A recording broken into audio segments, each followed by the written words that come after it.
Welcome back, everybody. Hope you guys all had a beautiful Christmas, good New Year, great celebrations, and welcome back to the Squiggly Line. My name is Squiggles, and in today's tutorial I'm going to explain how to do loops or for loops in the Pinescript tutorial, in the Pinescript coding language.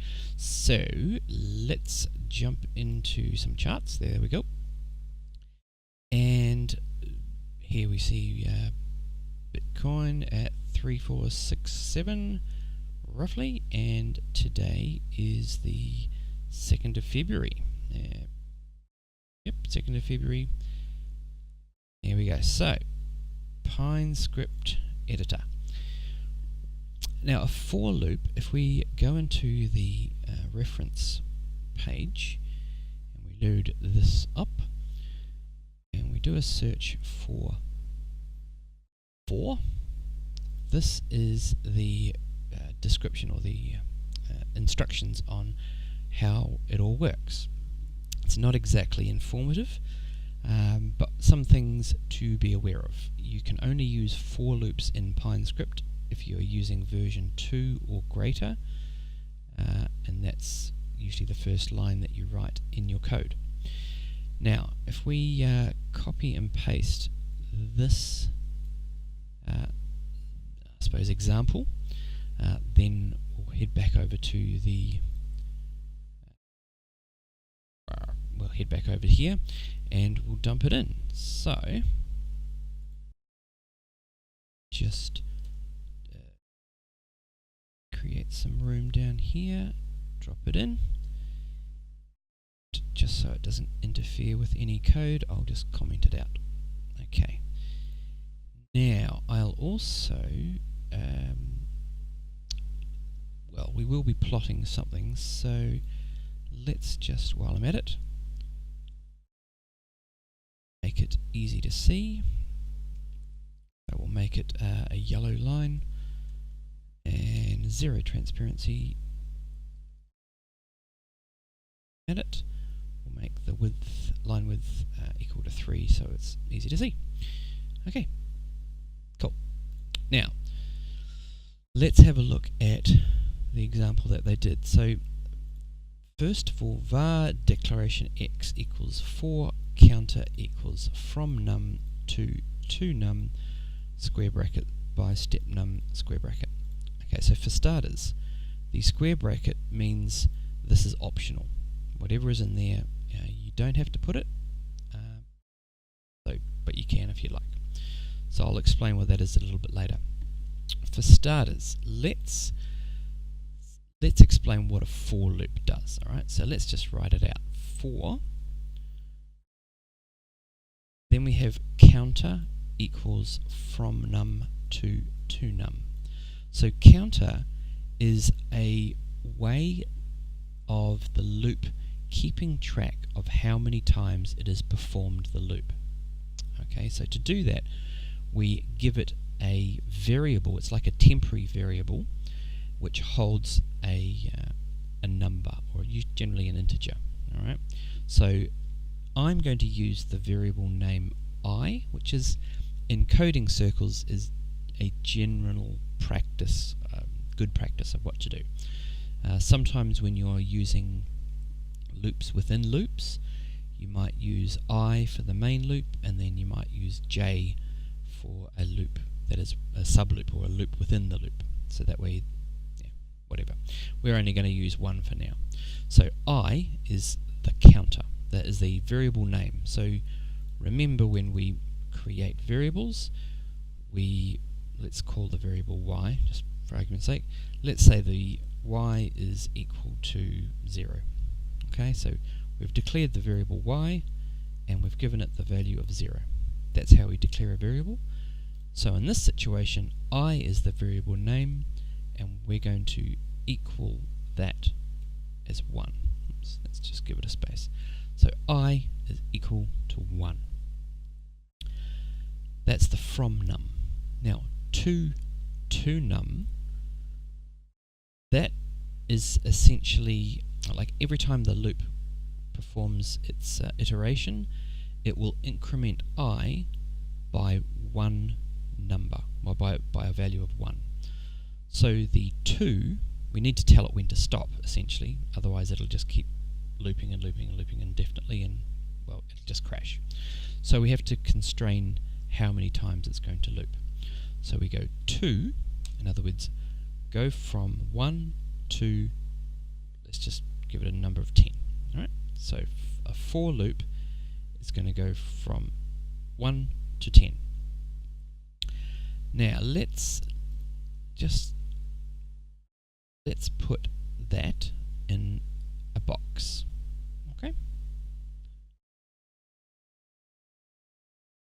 Okay. So everything within these thick lines is going to be the for loop.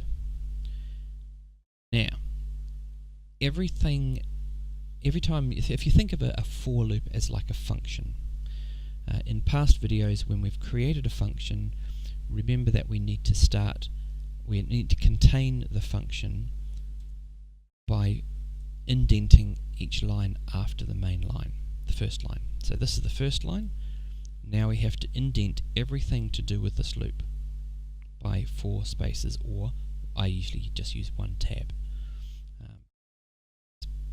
So you can either go 1, 2, 3, 4, or 1 tab.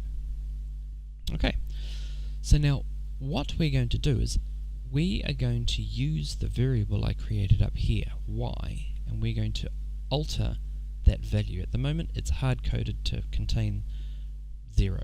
Alright, in fact, let's use y, and we're going to plot y. Okay, so if I was to hit save, actually let's just rename this while we're at it. Let's call it my loopy goodness. There we go. So this script is now called my loopy goodness. What happens if I hit save? I might get an error. Okay, let's call it my.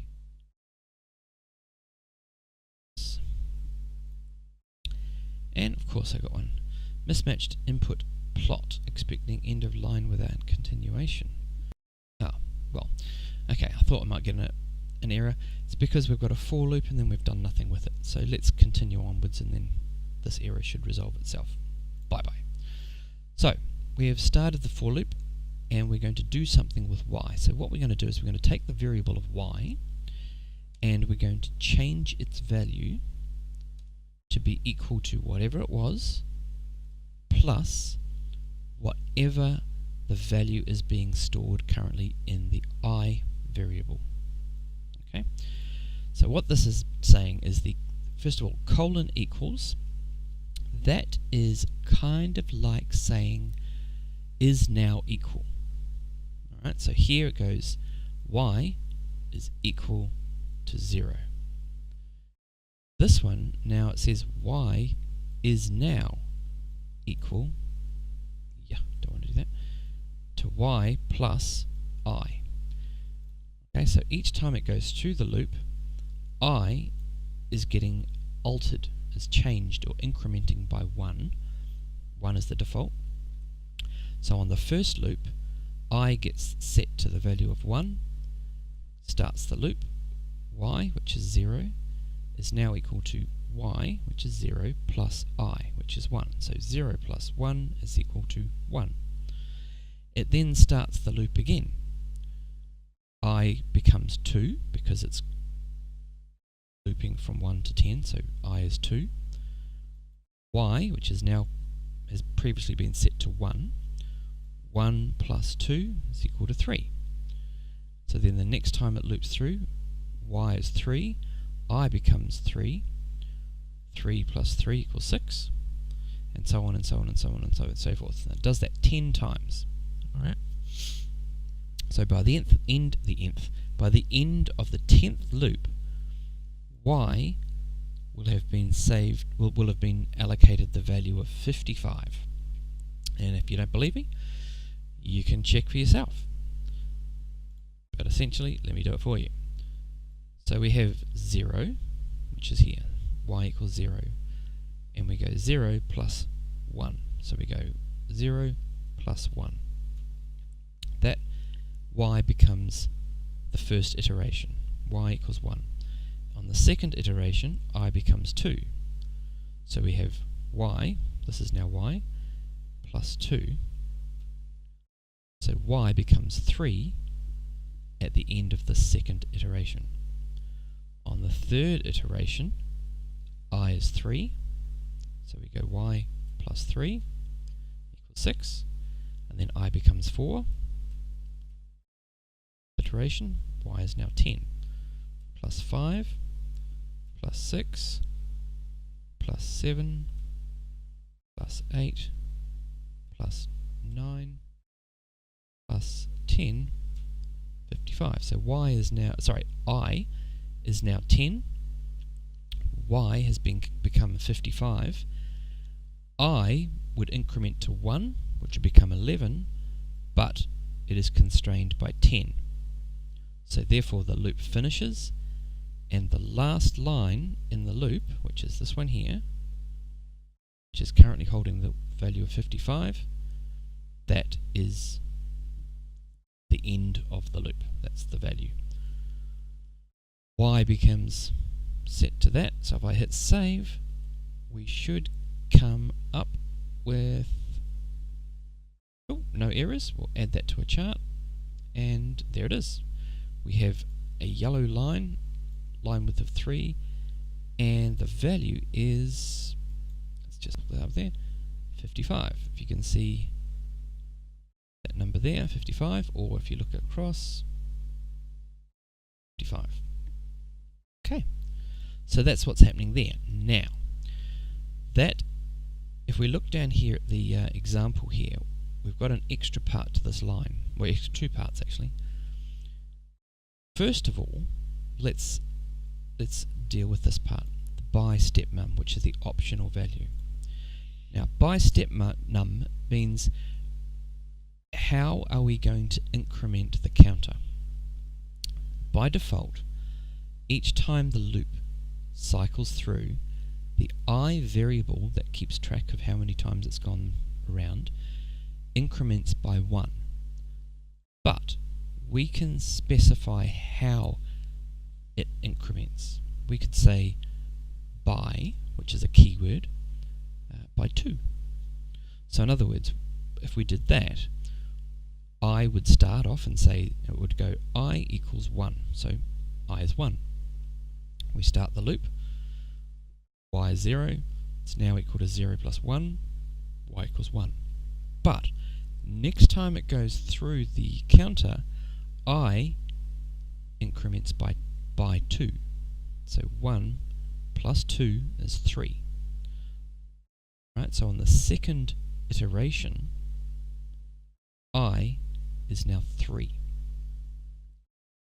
Y, which has been set to 1 previous loop, is equal to 1 plus 3. So y becomes 4. On the second loop, the value of y has become 4, whereas when we didn't have that, it would have been 1 plus 2, well, that was 3. So if I hit save on that, our value of 55 will become a lower number. Okay, becomes 25. Now, if you do the math, remember 10 is our ceiling. The number that I can be, it can only be a number from 1 to 10. It cannot go higher than 10. So in other words, I starts at 1, then it becomes 3, then it becomes 5, 7, 9, but it can't go any more than that. So it only does this loop 5 times. Okay?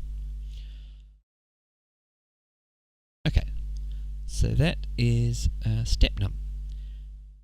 Now the second part of the exampled first line here is something that says var declaration x.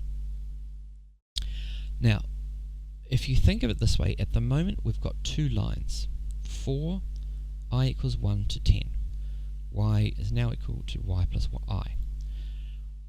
This is essentially just a machine calculating away, spitting out a value.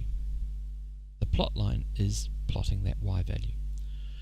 If we wanted to, we could make the for loop a variable, just like y is. And to do that, we could say z is equal to whatever the for loop spits out. So at the moment the calculation is spitting out 55. So z is equal to 55. So that means if I copy that and I do z, and let's make it a different color, red, and let's just hide the y line for now. So now we're plotting in red. Let's see what happens if we do that. There we go. We have a red line and it's 55.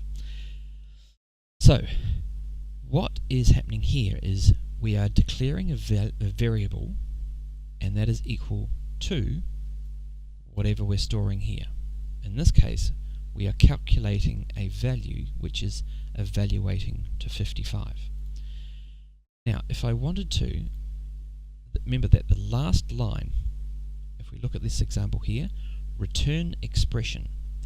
Whatever the last line is, that is what gets returned into what we called the for loop. So z, the for loop is now called z, which is a variable. So if I wanted to, I could make the last line, let's try 23. See what happens here. There we go. So now the value of the loop is 23. It's kind of a pointless loop, obviously, because we're doing all this work making a calculation and then we're just saying our stuff at 23. The last line is being stored into z. Now, perhaps I go one step further.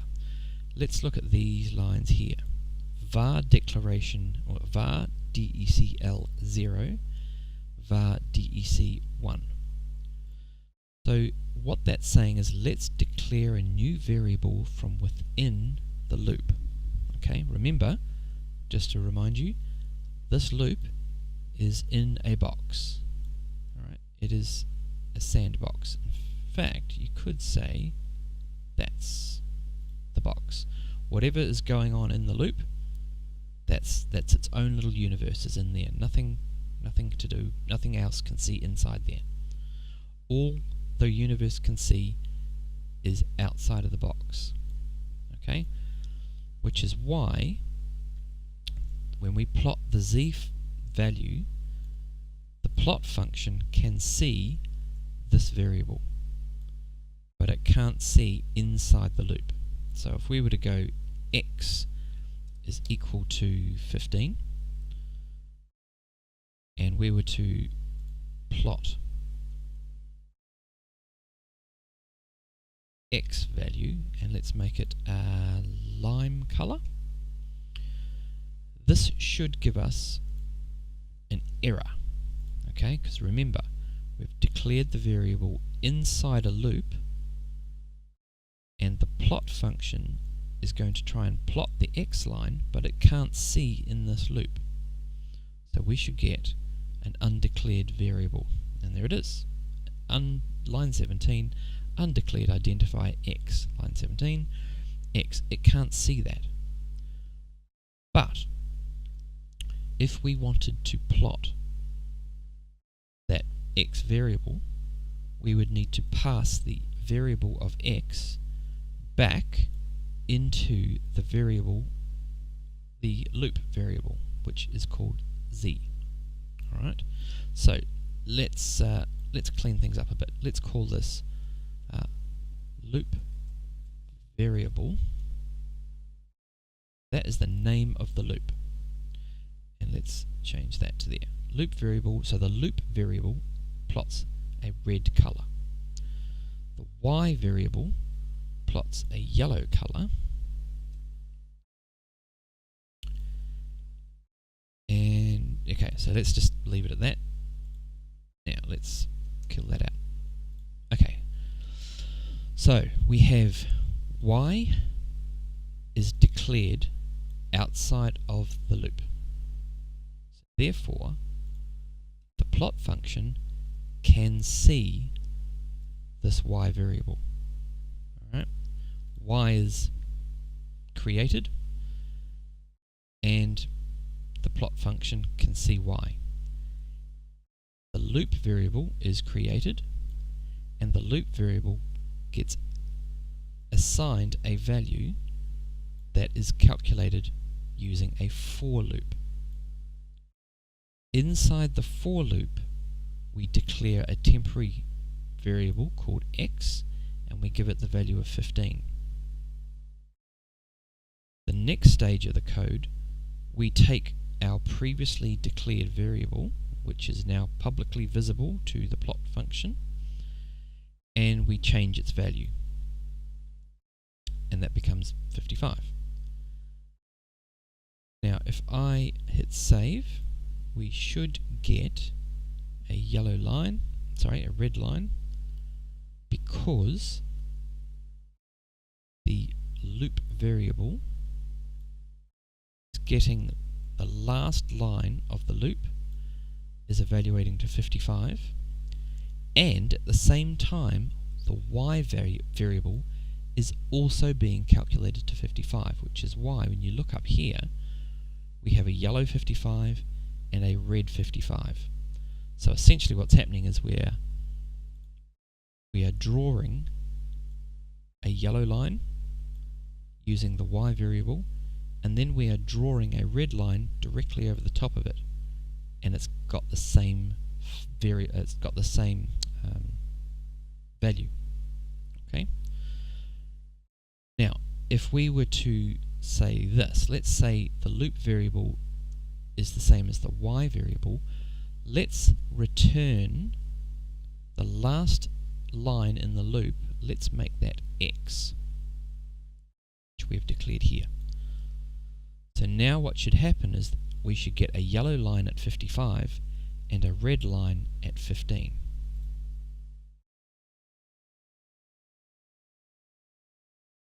Okay, so now we have a yellow line up at 55, and we have a red line down at 15. And these are the values that we have here. Okay, so what's happened is the loop variable is plotted here. The loop variable is plotted here in red, and the y variable is plotted in yellow. Inside the loop, the x variable, that is like, think of that as a variable that only exists in the little universe bubble that is within the loop. X only exists in the loop. It doesn't exist anywhere outside of that loop. Okay, so that is that's basically a loop variable and a declaration of a variable outside of the loop and a declaration of a variable inside the loop. Okay, so now the next stage of this tutorial is to do with the other keywords. Continue. Now what continue means is, let's try this. Let's clean that up. Leave the loop variable for now. Let's hide the y. Okay, so what we're going to do here is we're going to create a variable.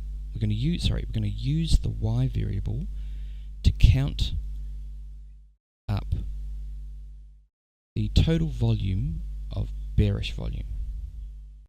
Actually, no, we're not going to use the y variable. We're going to call that something a little bit better. We're going to say total volume is equal to Now, volume may be a decimal point or a float or a double. May not be a whole number. It may have decimal places. So what we can do is we can go total volume is equal to 0.0. Okay. Another way of doing that, you could say, is you could go volume minus volume.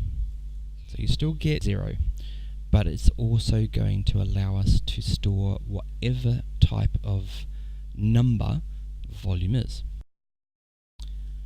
Now in the loop we're going to start off with an if statement. So we're basically going to do a little test. We're going to look at each candle repetitively in the loop, and we're going to evaluate that candle.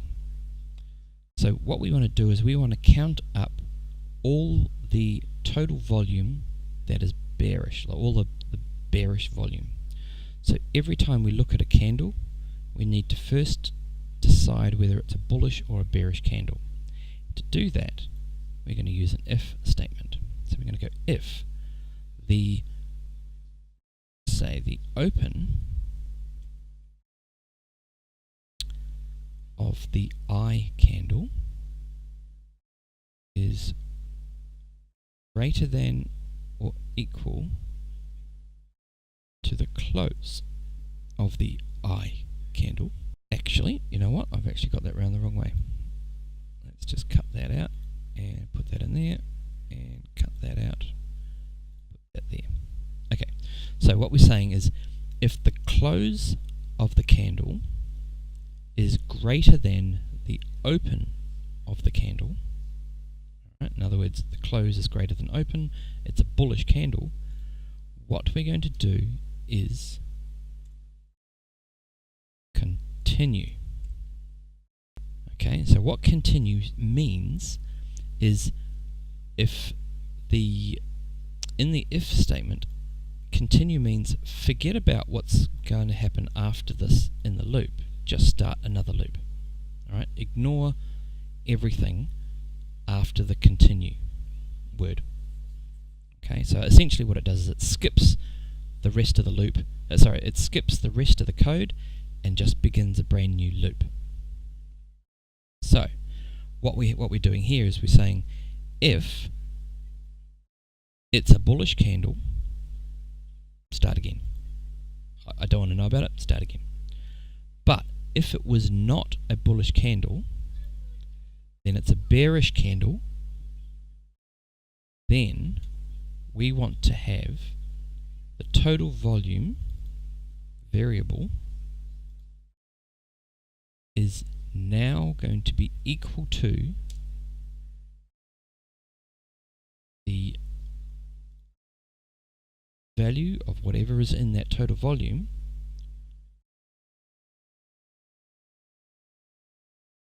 plus the volume given to us in the I candle, or the I period ago. After that, we're then going to plot the loop variable.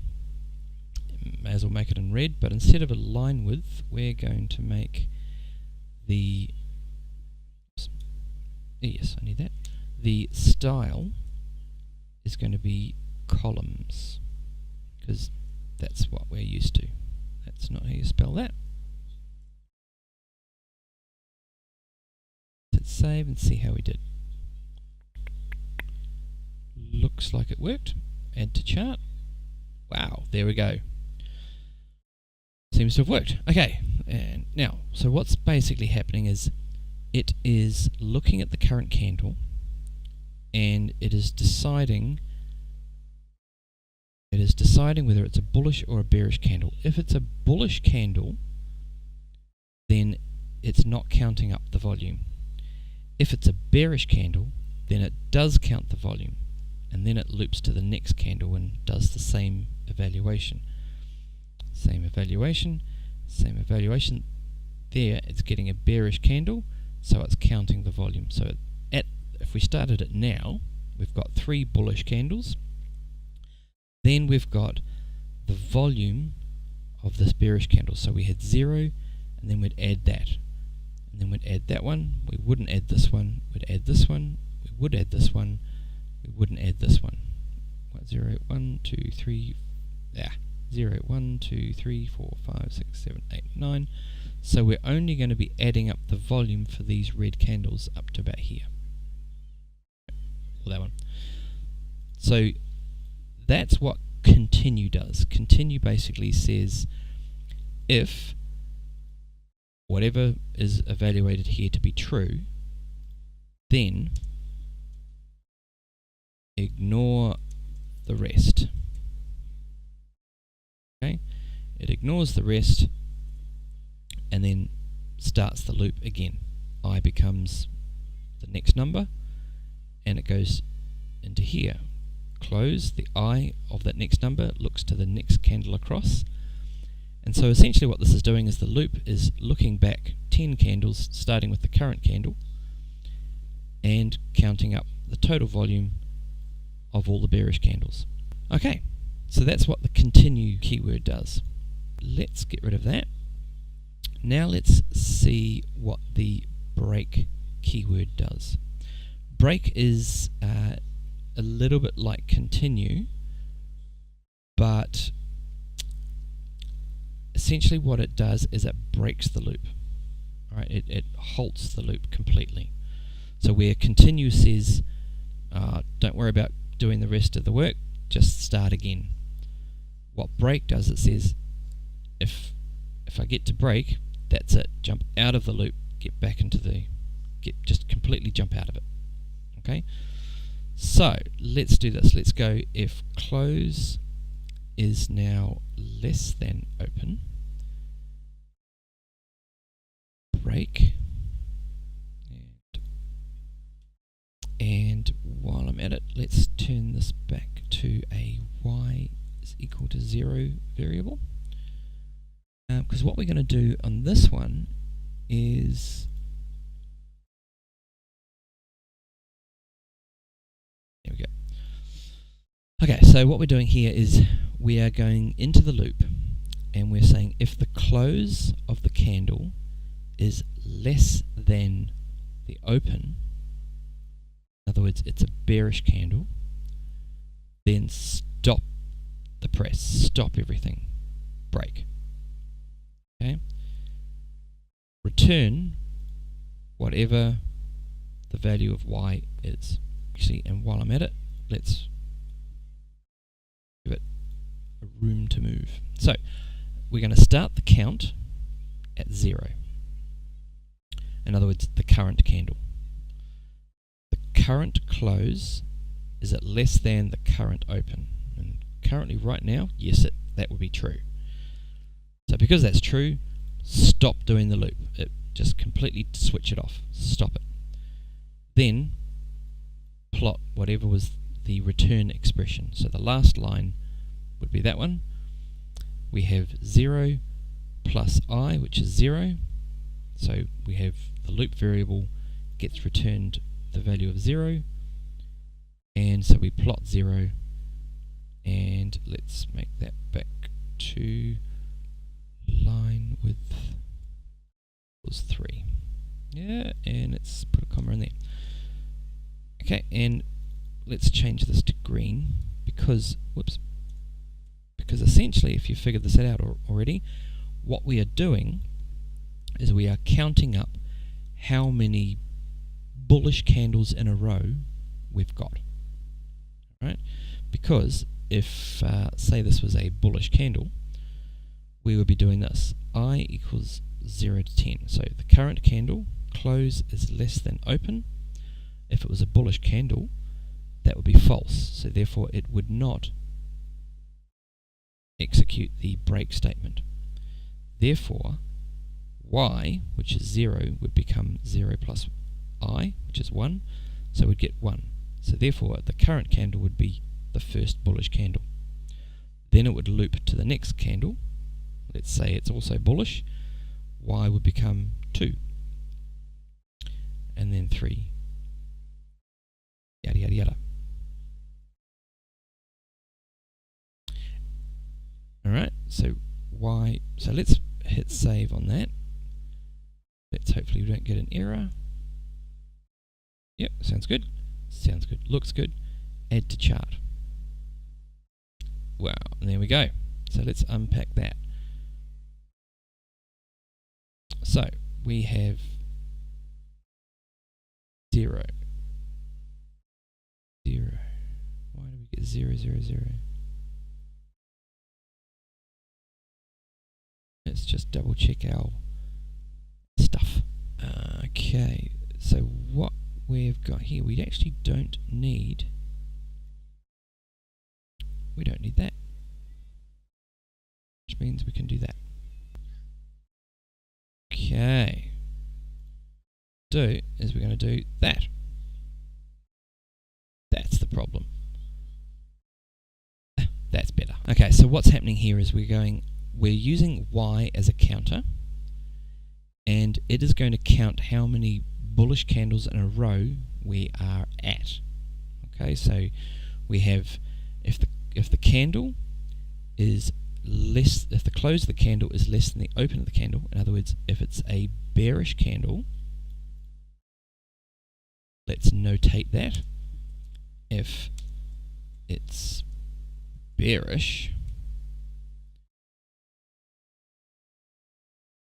then stop everything